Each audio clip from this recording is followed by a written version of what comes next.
2025年10月份生活聖言。我的救助來自上主，他創造了天地宇宙。聖詠121章2節。人生在世，有邊個冇曾經感到力不從心？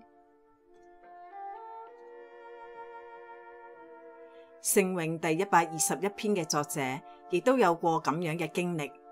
佢經歷咗困難嘅境遇，佢思索可以喺邊度得到幫助。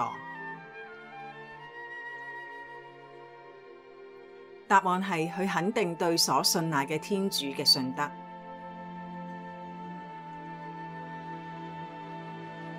佢堅信上主守護並且保護住每個人同全體人民。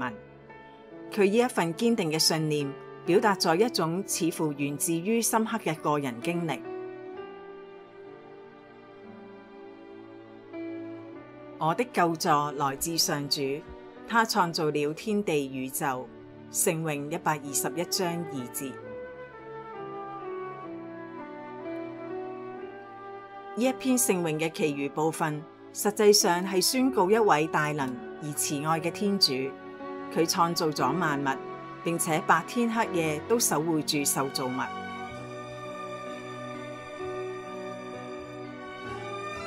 他決不讓你的腳滑倒，保護你的也決不睡覺。聖詠嘅作者渴望說服誦讀嘅人。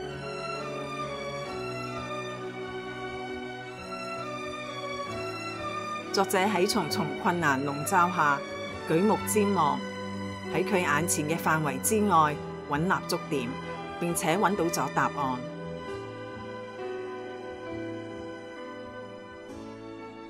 佢體驗到救助嚟自於嗰位構思並且賜予萬物生命嘅主，並且喺任何時候都持續維護住萬物，而且永遠唔會拋棄萬物。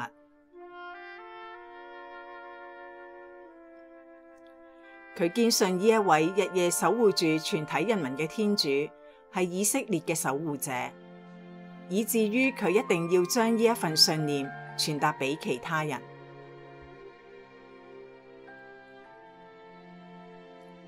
我的救助來自上主，他創造了天地宇宙。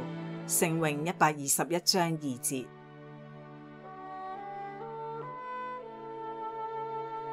盧加勒咁樣講：喺唔確定、煎熬同懸而未決嘅時刻，天主希望我哋相信佢嘅愛，並要求我哋確實咁樣信賴佢。佢希望我哋利用呢一啲痛苦嘅情況，向佢表明我哋相信佢嘅愛。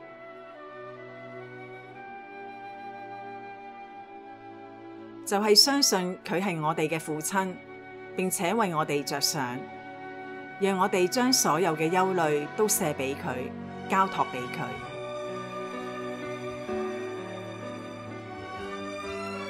但嚟自天主嘅幫助，又點樣到達我哋每個人呢？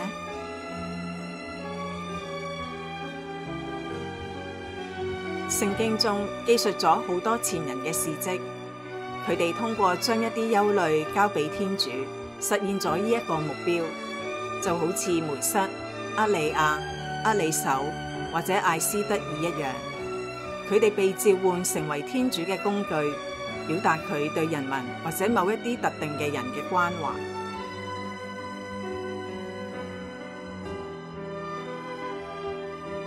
我哋都係咁樣。如果我哋舉目瞻望，亦都會認出嗰啲人嘅行動，無論有或者冇意識，佢哋都係嚟自幫助我哋嘅。我哋會感謝天主，因為一切美好嘅事物最終都係嚟自天主。佢創造咗每個人嘅心，我哋亦都可以向其他人見證呢一點。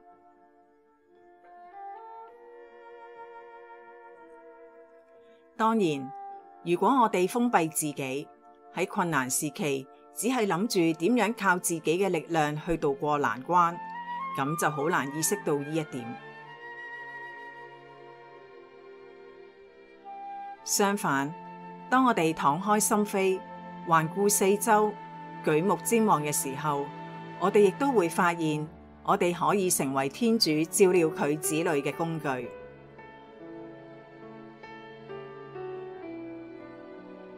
我哋能夠感知其他人嘅需要，並且能夠為其他人提供寶貴嘅幫助。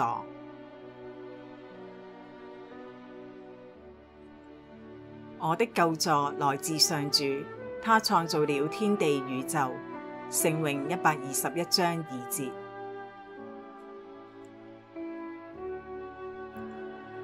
嚟自哥斯達黎加嘅羅傑分享，我認識嘅一位神父話俾我知，有人會嚟拎一啲成人尿布，係我參加嘅關愛小組為神父堂區一個有需要嘅教友所提供嘅。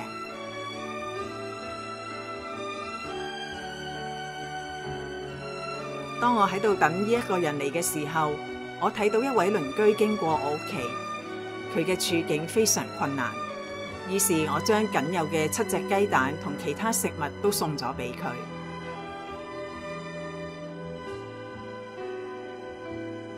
佢好驚訝，因為佢嘅丈夫同埋細路都冇嘢食。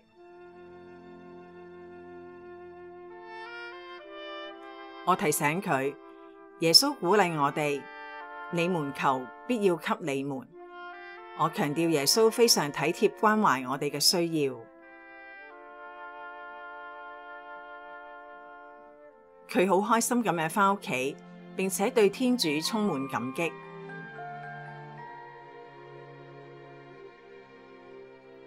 下晝，神父派嚟嘅人到咗，我請佢飲咖啡。佢係一位卡車司機。傾偈嘅時候，我問佢運送緊啲乜嘢。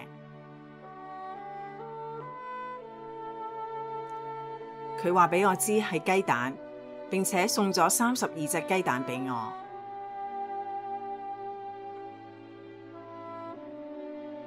我的救助來自上主，他創造了天地宇宙。聖詠121章2節。